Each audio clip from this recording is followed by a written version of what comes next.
Hi,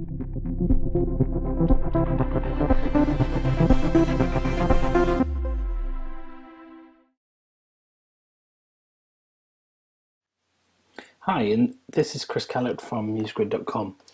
In this last tutorial, we're just going to talk about making your workflow faster. I know we've briefly gone through most of what Muse can do, and we will go in detail in later tutorials. But the reason why we've put these together, these short tutorials, is to try and help you get paid quicker, to get your sites done, to get your clients happy, and to get you moving on to the next project as quickly as possible.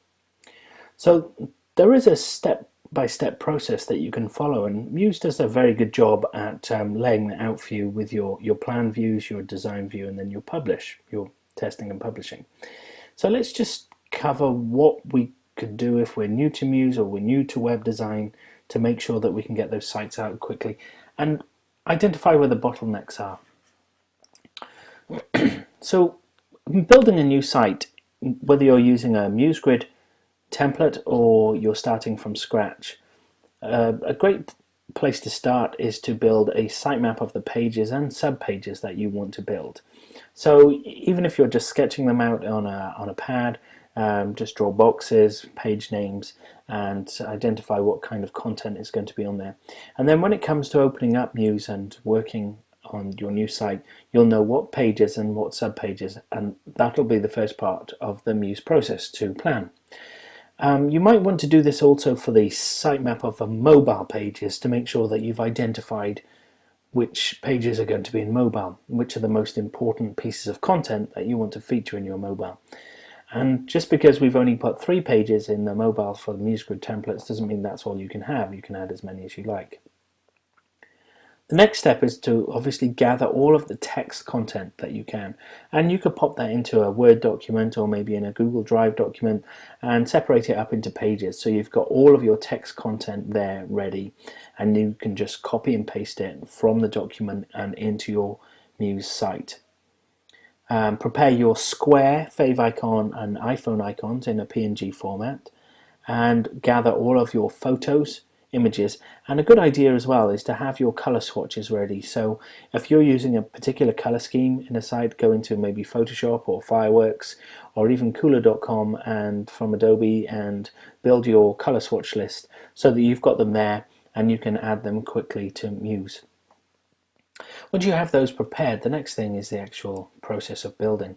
And the way that we work is, first of all, we modify the master pages for desktop and mobile. So we get that done so that we know that from that point on, all of those elements are correct. And when we're creating new pages and applying those masters to those pages, that we know that all of the content is not going to have to be changed. So we start there. Then we add or remove any pages from, if you're using a MuseGrid template, then you may want to remove some pages and add pages in. If you're starting from scratch, then obviously you'd follow your plan that we looked at in the first stage of this process. Get your forms done. I find it easier to get the things that you don't like doing the most done first. So get your forms done first. Then add your text and images to each page, and you might want to look at the page properties at that point as well, adding your SEO content. Lastly, modify your widgets, get those looking right, and with the images that you want and the text you want, and then finally publish to a trial site. Even if you're going to host it somewhere else, you might as well publish it to a trial site just so you can test it out and try the mobile version as well, so that you can make sure that everything's working how you want it to. And then finally export it to the final deployment server, whether that's with Business Catalyst or with another service.